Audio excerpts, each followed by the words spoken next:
Speaker. I rise today on behalf of my constituents in Guelph in support of Motion 168 that's being proposed by the Honourable Member from Oakville.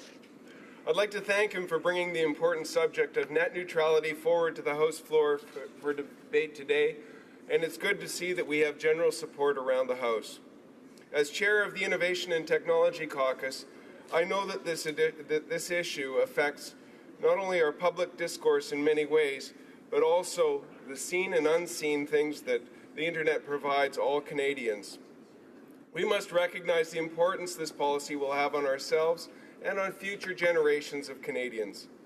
Net neutrality has been called the critical issue of our times, much like the freedom of press and the freedom of expression that came before it. Net neutrality ensures that the Internet service providers enable access of all content and all applications, regardless of their source, and without favoring or blocking particular products or websites.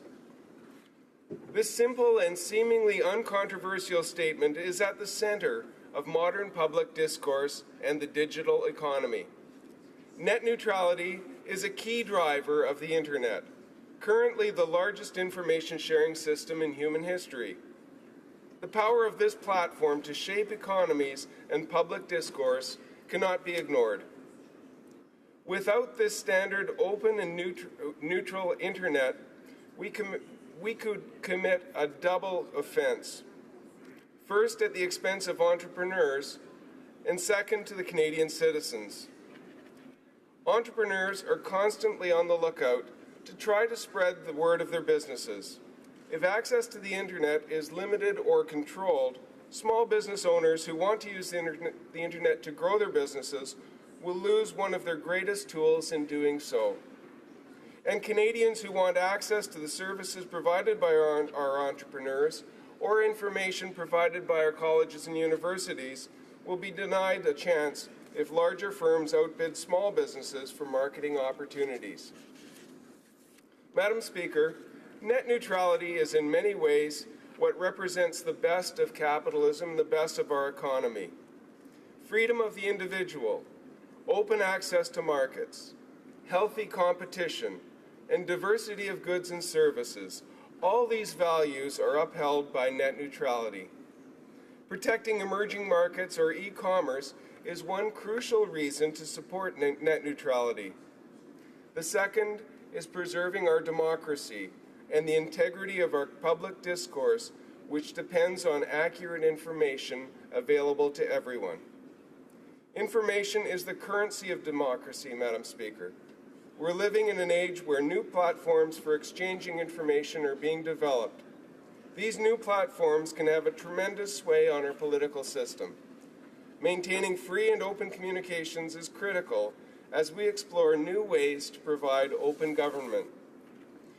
Therefore, as legislators and representatives of Canadians, it is incumbent upon us to protect the avenues from which information flows. Net neutrality is a necessary tool to prevent any form of private enterprise from exerting undue control over the free flow of information.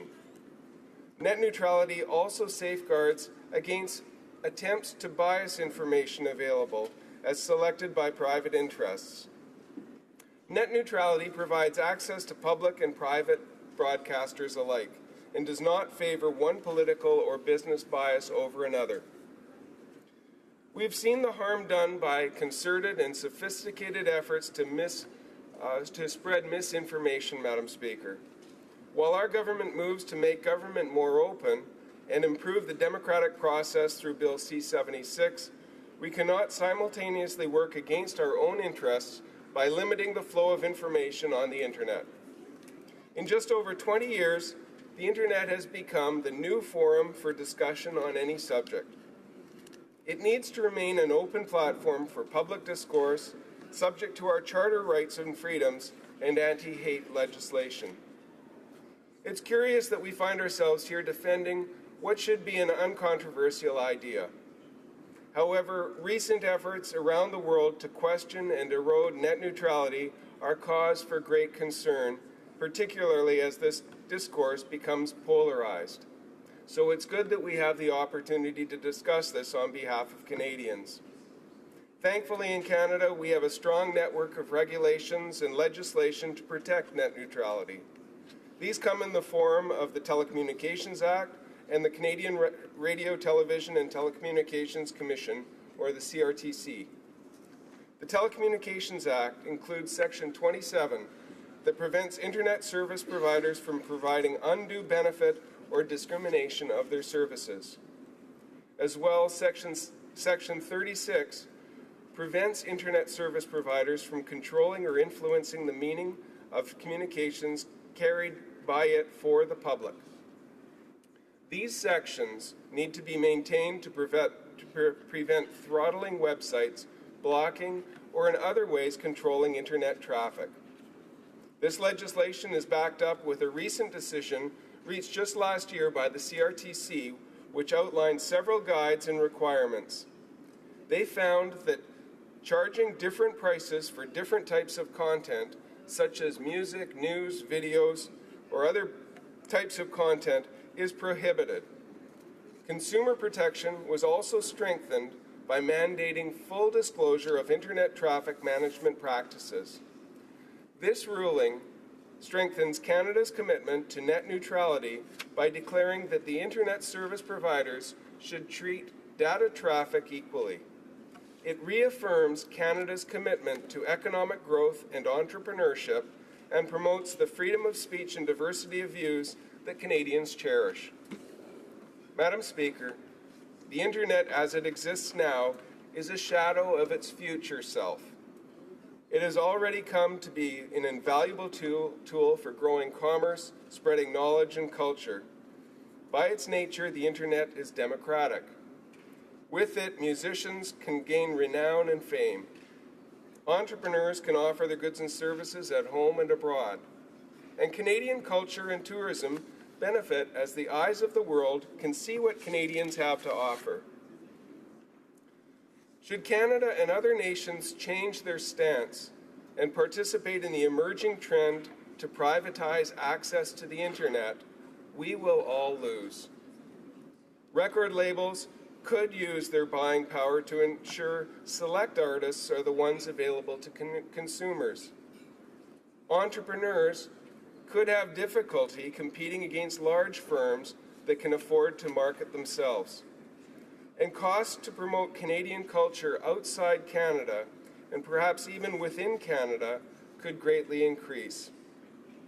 So, Madam Speaker, in a modern digital age, the free exchange of ideas and the free access to markets are what is at stake. Canada must take the initiative and show leadership on the international stage. Free and open access to the Internet is the cornerstone to which democracy and the future digital economy will be relying. I'd like to once again thank my honourable colleague from Oakville for the great work on bringing this motion forward and for having us discuss it tonight in the House. I encourage all members of the House to support this important notion, and I thank you, Madam Speaker, for the opportunity to rise and speak tonight.